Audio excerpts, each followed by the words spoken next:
Assalamualaikum warahmatullahi wabarakatuh. Bertemu lagi bersama saya Distia Nugraha. Di video ini saya akan melanjutkan pembahasan seputar bisnis online. Bagi yang belum menonton video di pertemuan sebelumnya, silahkan klik link yang ada di deskripsi. Oke, langsung saja kita masuk ke pembahasan yang pertama, yakni etika bisnis online. Dalam berbisnis, kita harus memiliki etika. Nah, etika seperti apa sih yang harus dimiliki oleh seorang pebisnis? Yang pertama, kita harus jujur. Sebagai pembisnis, kita harus jujur, oke? Yang kedua, ramah. Kita harus ramah kepada setiap pengunjung atau pembeli yang membeli produk kita. Yang ketiga, menepati janji. Yang keempat, adil. Adil dalam bisnis online ialah adil dalam menentukan harga. Harga yang ditentukan harus sesuai dengan kualitas barang yang dijual. Yang kelima, kita harus memiliki rasa peduli pada pelanggan. Yang keenam, kita harus bertanggung jawab. Ketika ada pembeli yang kurang puas dengan pelayanan atau produk kita harus mendengarkan keluhannya dan memperbaiki kekurangan kita tersebut sebagai bentuk dari rasa tanggung jawab kita. Yang ketujuh, kita harus sabar karena innallaha ma'as shabirin. Sesungguhnya Allah bersama orang-orang yang sabar.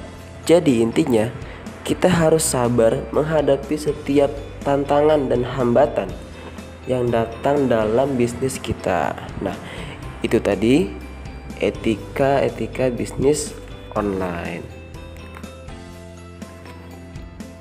Oke, selanjutnya pemasaran online. Pemasaran online adalah suatu proses perencanaan, pelaksanaan, serta proses distribusi yang dilakukan menggunakan sistem digital internet. Intinya, pemasaran online ini adalah aktivitas pemasaran yang dilakukan secara online, yakni melalui internet. Jadi, aktivitas seperti penjualan, promosi, sampai beriklan itu dilakukan secara online melalui internet. Nah, itu tadi definisi dari pemasaran online. Oke, selanjutnya jenis-jenis bisnis online. Yang pertama ada blogging.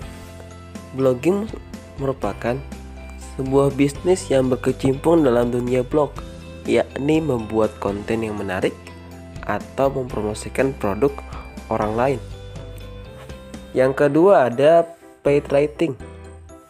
Paid writing merupakan bisnis yang memperoleh pendapatan dari menulis pada media online. Nah, untuk kalian yang suka nulis, bisnis ini sangat cocok untuk kalian. Kalian bisa mengirimkan karya tulis kalian di Sosiabas. Nanti linknya saya akan sertakan di deskripsi ya.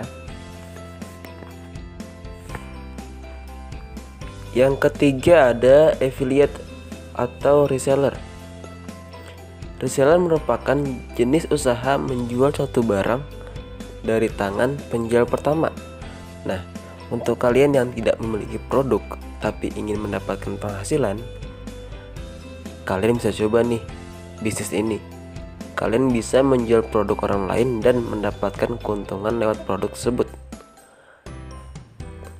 Kalian bisa menjual produk orang lain di Amazon.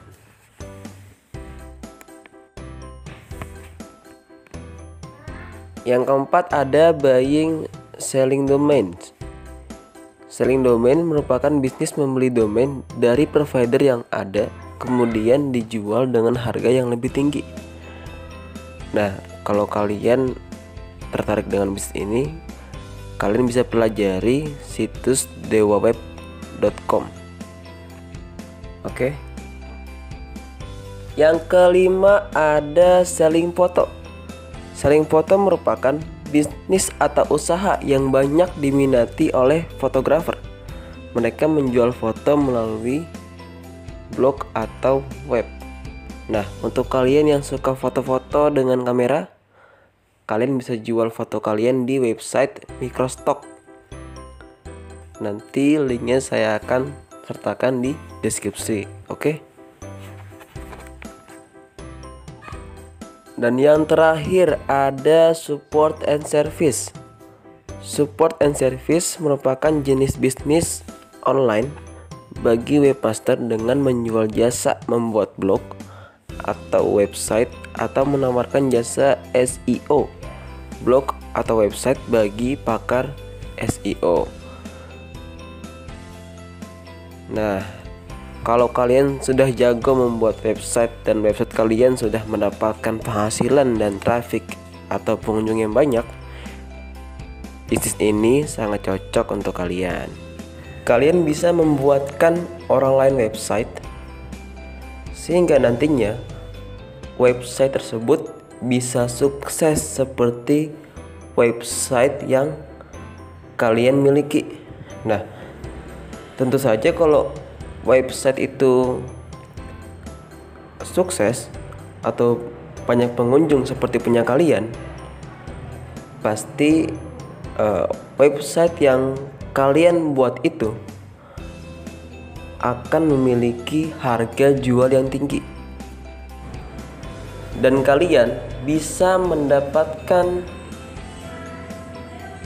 pendapatan yang tinggi dari pembuatan website tersebut. Intinya seperti itu. Oke, selanjutnya strategi bisnis online. Yang pertama ada konten marketing. Konten marketing merupakan sebuah strategi di mana seorang pembisnis membuat konten yang menarik dalam sebuah website atau blog untuk menjual produknya. Nah, jadi konten marketing ini adalah sebuah strategi bisnis di mana kita membuat konten seperti tips and trick, review produk, artikel, dan lain-lain. Tujuannya agar pengunjung banyak yang datang ke website kita dan membeli produk kita. Misal saya membuat konten tentang tips and trick menendang bola dalam web saya. Nah, dalam web tersebut saya juga menjual sepatu bola, yakni barang yang relate atau berhubungan dengan konten yang saya buat. Dengan permainan kata dalam konten yang saya buat, saya mencoba mempromosikan produk saya itu. Misal saya tulis seperti ini: sepatu bola yang bagus berpengaruh pada akurasi tendangan bola. Untuk itu, di sini kami menjual sepatu berkualitas yang bagus untuk Anda. Nah, contohnya seperti itu ya. Intinya, buatlah konten yang relate atau berhubungan dengan produk kalian agar pembeli tertarik dengan produk kalian. Intinya seperti itu. Dan konten itu harus yang menarik ya.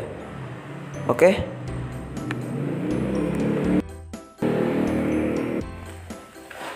Yang kedua ada mobile marketing, yakni sebuah strategi yang membidik konsumen pengguna smartphone, tablet, dan sebagainya. Jadi, mobile marketing adalah suatu strategi di mana kita menjadikan pengguna smartphone, laptop, dan tablet sebagai target pemasaran kita. Contohnya seperti yang dilakukan perusahaan Shopee. Shopee menyediakan aplikasi dan website. Tujuannya agar pengguna smartphone dan laptop bisa mudah mengaksesnya. Oke. Contohnya seperti itu.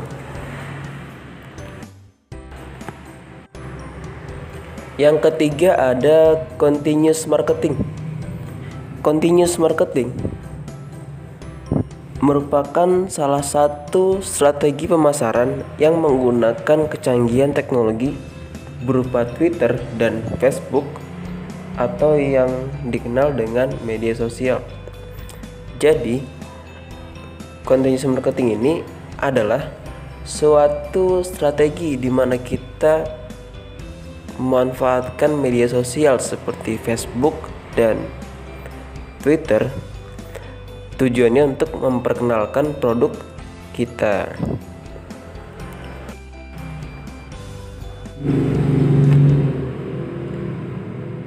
Yang keempat ada visual marketing.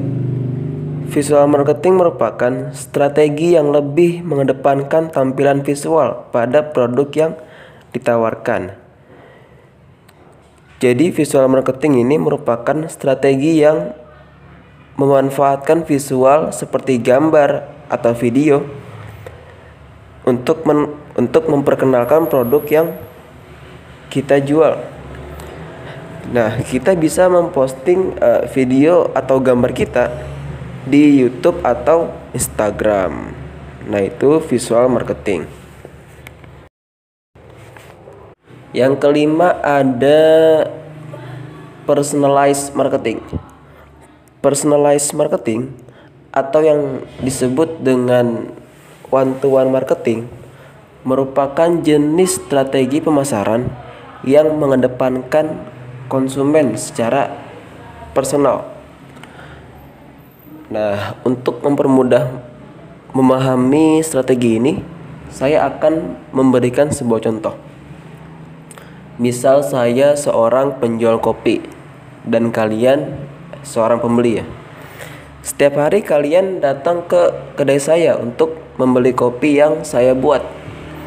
Dengan pelayanan yang menyenangkan dan rasa kopi nikmat yang saya sajikan, kalian pun pasti akan merasa senang dan pasti akan merekomendasikan kopi saya ke teman-teman kalian. Jadi intinya strategi ini berpusat pada bagaimana kita memperlakukan pelanggan kita. Kalau pelanggan kita senang dengan pelayanan dan produk kita, maka dengan sendirinya pelanggan tersebut akan merekomendasikan atau memperkenalkan produk kita ke orang lain. Jadi intinya seperti itu.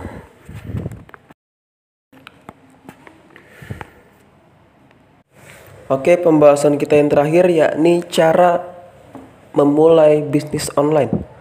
Bagaimana cara memulai bisnis online, Pak? Yang pertama, mengenali bakat yang ada dalam diri. Kenali bakat Anda, hal apa yang paling Anda sukai, maka itulah yang harus Anda kerjakan dan kembangkan. Karena puncak kenikmatan adalah hobi yang dibayar. Yang kedua, memilih bisnis online yang tepat. Pilih model bisnis yang sesuai bakat Anda. Kalau kalian suka menulis, maka bisnis paid writing yang harus kalian kerjakan. Kalau kalian suka mendesain, maka bisnis jasa desain grafis yang harus kalian kerjakan. Buatlah diri Anda senang dengan apa yang Anda kerjakan, maka Anda akan mudah meraih kesuksesan. Yang ketiga, belajar dari orang yang telah sukses. If you want to be the best, you must learn from the best. Kalau kalian ingin menjadi yang terbaik, maka kalian harus belajar dari yang terbaik. Ambillah pelajaran dari orang yang sukses dan terapkan itu dalam kehidupan kalian. Yang keempat, pelajari prospek bisnis online yang kalian pilih. Sebelum Anda memulai bisnis, alangkah baiknya Anda mempelajari bisnis tersebut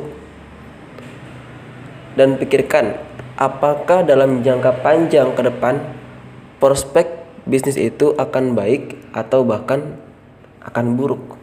Nah, itu perlu dipertimbangkan. Yang kelima, action. Lakukan bisnis Anda dengan totalitas tanpa rasa malas.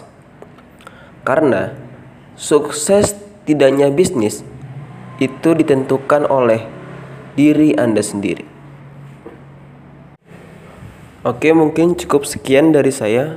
Kurang lebihnya mohon maaf. Wassalamualaikum warahmatullahi wabarakatuh.